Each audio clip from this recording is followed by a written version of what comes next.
ಶ್ರೀ ಗಜಾನನ ಬಿಲ್ಲವರ ಸೇವಾ ಸಂಘ ರಿಜಿಸ್ಟರ್ಡ್ ತೋನ್ಸೆ ಶತಮಾನದ ಸಂಭ್ರಮದ ಸವಿನೆನಪಿಗಾಗಿ ಶ್ರೀ ನಾರಾಯಣ ಗುರು ಸಮುದಾಯ ಭವನದ ಲೋಕಾರ್ಪಣೆ ಕಾರ್ಯಕ್ರಮವು ಏಪ್ರಿಲ್ 24ರಂದು ಬೆಳಗ್ಗೆ 10 ಗಂಟೆಗೆ ನಡೆಯಲಿದೆ. ಈ ಬಗ್ಗೆ ಸುದ್ದಿಗೋಷ್ಠಿಯಲ್ಲಿ ಜನಾರ್ದನ್ ಕೋಟ್ಯಾನವರು ಮಾತನಾಡಿ, ಸಮುದಾಯದ ಅಭ್ಯುದಯಕ್ಕಾಗಿ ಅನನ್ಯ ಸೇವಾ ಸತ್ಕಾರ್ಯದ ಹಿನ್ನೆಲೆ ಇರುವ ಹೂಡೆ ಶ್ರೀ ಗಜಾನನ ಬಿಲ್ಲವರ ಸೇವಾ ಸಂಘದ ಶ್ರೀ ನಾರಾಯಣಗುರು ಸಮುದಾಯ ಭವನ ಲೋಕಾರ್ಪಣೆಗೊಳ್ಳುವ ಶುಭಾವಸರದಲ್ಲಿ ಪ್ರೇರಣಾ ಅರ್ಪಣಾ ಶಕ್ತಿಗಳಾಗಿರುವವರೆಲ್ಲರೂ ಸ್ಮರಣೀಯರು ಎಂಬಂತೆ ಲೋಕಾರ್ಪಣೆ ಕಾರ್ಯಕ್ರಮವನ್ನು ಹಮ್ಮಿಕೊಳ್ಳಲಾಗಿದೆ. ಕಾರ್ಯಕ್ರಮದಲ್ಲಿ ಸೋಲೂರು ಆರ್ಯ ಈಡಿಗ ಮಹಾಸಂಸ್ಥಾನದ ಪೀಠಾಧಿಪತಿಗಳಾದ ಶ್ರೀ ವಿಖ್ಯಾತಾನಂದ ಸ್ವಾಮೀಜಿಯವರು ಆಶೀರ್ವಚನ ನೀಡಲಿದ್ದಾರೆ. ಶ್ರೀ ಗಜಾನನ ಸೇವಾ ಸಂಘ ತೋನ್ಸೆದರ ಗೌರವಾಧ್ಯಕ್ಷರಾದ ಲಕ್ಷ್ಮಣ್ ಬಿ ಅಮೀನ್ ಅವರು ಅಧ್ಯಕ್ಷತೆ ವಹಿಸಲಿದ್ದಾರೆ. ಶ್ರೀ ಗಜಾನನ ಬಿಲ್ಲವರ ಸೇವಾ ಸಂಘ ತೋನ್ಸೆಯ ಅಧ್ಯಕ್ಷರಾದ ಶಂಕರಂಚನ್ ಉಪಸ್ಥಿತರಿದ್ದು, ಸಂಸದ ಕೋಟಾ ಶ್ರೀನಿವಾಸ್ ಪೂಜಾರಿಯವರು ಸಭಾಭವನದ ಉದ್ಘಾಟನೆಯನ್ನ ನೆರವೇರಿಸಲಿದ್ದಾರೆ. ಮಾಜಿ ಸಚಿವರಾದ ಪ್ರಮೋದ್ ಮಧ್ವರಾಜ್ ಅವರು ದೀಪ ಪ್ರಜ್ವಲನೆ ಮಾಡಲಿದ್ದಾರೆ. ಕಾರ್ಯಕ್ರಮದ ಉದ್ಘಾಟನೆಯನ್ನ ಶಾಸಕರಾದ ಯಶ್ಪಾಲ್ ಸುವರ್ಣ ಅವರು ನೆರವೇರಿಸಲಿದ್ದಾರೆ. ಅನೇಕ ಗಣ್ಯಾತಿ ಗಣ್ಯರು ಮುಖ್ಯ ಅತಿಥಿಗಳಾಗಿ ಭಾಗವಹಿಸಲಿದ್ದಾರೆ ಎಂದರು. ಶ್ರೀ ಗಜಾನನ ಬಿಲ್ಲವರ ಸೇವಾ ಸಂಘ ರಿಜಿಸ್ಟರ್ಡ್ ತೋನ್ಸೆ ಕೂಡ ಇದರ ವತಿಯಿಂದ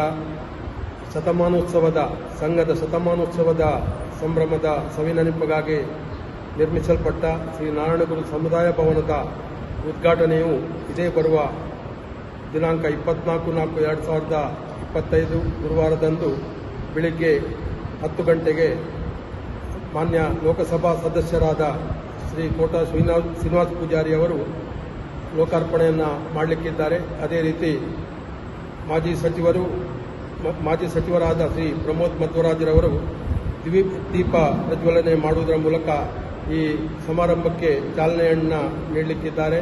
ಅದೇ ರೀತಿ ಊರ ಹಾಗೂ ಪರವೂರ ಸಮಾಜ ಬಾಂಧವರು ಮುಖ್ಯ ಅತಿಥಿಗಳಾಗಿ ಈ ಒಂದು ಕಾರ್ಯಕ್ರಮದಲ್ಲಿ ಉಪಸ್ಥಿತರಿರಲಿಕ್ಕಿದ್ದಾರೆ. ಅದೇ ರೀತಿ ಬೆಳಿಗ್ಗೆ ಸಭಾ ಕಾರ್ಯಕ್ರಮದಲ್ಲಿ ಮಹಾದಾನಿಗಳಿಗೆ ಮತ್ತು ಸಮಾಜ ಸೇವಕರಿಗೆ ಹಾಗೂ ಸಾಧಕರಿಗೆ ಸನ್ಮಾನ ಕಾರ್ಯಕ್ರಮ ಕೂಡ ನಡೆಯಲಿಕ್ಕಿದೆ. ಅದೇ ರೀತಿ ಮಧ್ಯಾಹ್ನ 1 ಗಂಟೆಗೆ ಸರಿಯಾಗಿ ಮಹಾ ಅನ್ನ ಸಂತರ್ಪಣೆ ಜರುಗಲಿಕ್ಕಿದೆ.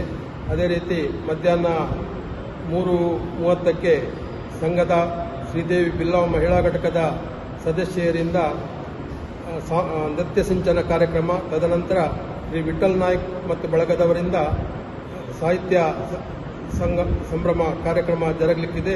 ಅದೇ ರೀತಿ ತದನಂತರ ಮತ್ತು ಸನ್ಮಾನ ಕಾರ್ಯಕ್ರಮ ಕೂಡ ವಿವಿಧ ಕ್ಷೇತ್ರದಲ್ಲಿ ಸಾಧನೆಯನ್ನು ಮಾಡಿದಂತಹ ಸಮಾಜ ಬಾಂಧವರಿಗೆ ಸನ್ಮಾನ ಕಾರ್ಯಕ್ರಮ ಜರುಗಲಿಕ್ಕಿದೆ. ತದನಂತರ ರಾತ್ರಿ 8:30-9 ಗಂಟೆಗೆ ಅಪ್ಪೆ ಮಂತ್ರದೇವತೆ ಎಂಬ ನಾಟಕ ಈ ಒಂದು ಸಂದರ್ಭದಲ್ಲಿ ಪ್ರದರ್ಶನಗೊಳ್ಳಲಿಕ್ಕಿದೆ. ಎಲ್ಲ ಕಾರ್ಯಕ್ರಮಕ್ಕೂ ಎಲ್ಲ ಸಮಾಜ ಬಾಂಧವರು ಭಕ್ತಾದಿಗಳು ಹೆಚ್ಚಿನ ಸಂಖ್ಯೆಯಲ್ಲಿ ಪಾಲ್ಗೊಂಡು ಈ ಒಂದು ಕಾರ್ಯಕ್ರಮವನ್ನು ಯಶಸ್ವಿಗೊಳಿಸಿಕೊಡಬೇಕಾಗಿ ಸಂಘದ ಪರವಾಗಿ ವಿನಂತಿಸಿಕೊಳ್ತಾ ಇದ್ದೇವೆ. ಈ ಕಾರ್ಯಕ್ರಮದಲ್ಲಿ ಆಶೀರ್ವಚನವನ್ನು ಮಾಡಲಿಕ್ಕಿದ್ದಾರೆ ಶ್ರೀ ವಿಖ್ಯಾತಾನಂದ ಸ್ವಾಮೀಜಿ ಪೀಠಾಧಿಪತಿಗಳು, ಆರ್ಯ ಈಡಿಗ ಮಹಾಸಂಸ್ಥಾನ ಸೋಲೂರು. ಅದೇ ರೀತಿ ಅರುಣಾನಂದ ಸ್ವಾಮೀಜಿ ಪೀಠಾಧಿಪತಿಗಳು, ಮಹಾಕಾಳಿ ಮಹಾಸಂಸ್ಥಾನ ಸದ್ಧರ್ಮ ಓಂ ಶಕ್ತಿ ಪೀಠ ದೇವಸ್ಥಾನ ನಿಪ್ಪಾಣಿ. ಇವರು ಈ ಕಾರ್ಯಕ್ರಮದಲ್ಲಿ ಸೇರಿದ ನಮ್ಮ ಸಮಾಜ ಬಾಂಧವರಿಗೆ ಆಶೀರ್ವಚನವನ್ನು ನೀಡಲಿಕ್ಕಿದ್ದಾರೆ. ಅದೇ ರೀತಿ ನಮ್ಮ ವಿವಿಧ ಕ್ಷೇತ್ರದಲ್ಲಿ ಸಾಧನೆಯನ್ನು ಮಾಡಿದ ಹಲವಾರು ಮಂದಿಗೆ ಸಂಜೆ 6 ಗಂಟೆಗೆ ಅಭಿನಂದನಾ ಕಾರ್ಯಕ್ರಮ ಹಮ್ಮಿಕೊಳ್ಳಲಾಗಿದ್ದು, ಶ್ರೀ ಅರುಣಾನಂದ ಸ್ವಾಮೀಜಿ ಆಶೀರ್ವಚನ ನೀಡಲಿದ್ದಾರೆ. ಸ್ವಾಗತ ಸಮಿತಿಯ ಅಧ್ಯಕ್ಷರಾದ ಜಯಪ್ರಕಾಶ್ ಅವರು ಕಾರ್ಯಕ್ರಮದ ಅಧ್ಯಕ್ಷತೆ ವಹಿಸಲಿದ್ದಾರೆ. ಮಾಜಿ ಶಾಸಕರಾದ ಕೆ ರಘುಪತಿ ಭಟ್ ಅವರು ಸಭಾ ಕಾರ್ಯಕ್ರಮವನ್ನು ಉದ್ಘಾಟಿಸಲಿದ್ದಾರೆ. ಶ್ರೀ ಗಜಾನನ ಬಿಲ್ಲವರ ಸೇವಾ ಸಂಘ ತೋನ್ಸೆಯ ಗೌರವಾಧ್ಯಕ್ಷರಾದ ಲಕ್ಷ್ಮಣ್ ಬಿ ಅಮೀನ್ ಹಾಗೂ ಶ್ರೀ ಗಜಾನನ ಬಿಲ್ಲವರ ಸೇವಾ ಸಂಘ ತೋನ್ಸೆಯ ಗೌರವಾಧ್ಯಕ್ಷರಾದ ಲಕ್ಷ್ಮಣ್ ಬಿ ಅಮೀನ್ ಹಾಗೂ ಶ್ರೀ ಗಜಾನನ ಬಿಲ್ಲವರ ಸೇವಾ ಸಂಘ ತೋನ್ಸೆಯ ಅಧ್ಯಕ್ಷರಾದ ಶಂಕರ್ ಅಂಚನ್ ಇವರ ಗೌರವ ಉಪಸ್ಥಿತಿಯಲ್ಲಿ ಕಾರ್ಯಕ್ರಮ ನಡೆಯಲಿದೆ. ಅಭಿನಂದನಾ ಕಾರ್ಯಕ್ರಮದಲ್ಲಿ ಅನೇಕ ಗಣ್ಯಾತಿ ಗಣ್ಯರು ಮುಖ್ಯ ಅತಿಥಿಗಳಾಗಿ ಭಾಗವಹಿಸಲಿದ್ದಾರೆ ಹಾಗೂ ಸಾಂಸ್ಕೃತಿಕ ಕಾರ್ಯಕ್ರಮದ ಅಂಗವಾಗಿ ನೃತ್ಯ ಸಿಂಚನ, ಗೀತಾ ಸಾಹಿತ್ಯ ಸಂಭ್ರಮ ಮತ್ತು ಭಕ್ತಿ ಪ್ರಧಾನ ನಾಟಕ ಅಪ್ಪೆ ಮಂತ್ರದೇವತೆ ಪ್ರದರ್ಶನ ನಡೆಯಲಿದೆ ಎಂದು ಹೇಳಿದರು. ಶರತ್ ಸಾಲ್ಯಾನ್ ಜೊತೆ ರವಿರಾಜ್, ವಿ4 ನ್ಯೂಸ್, ಉಡುಪಿ.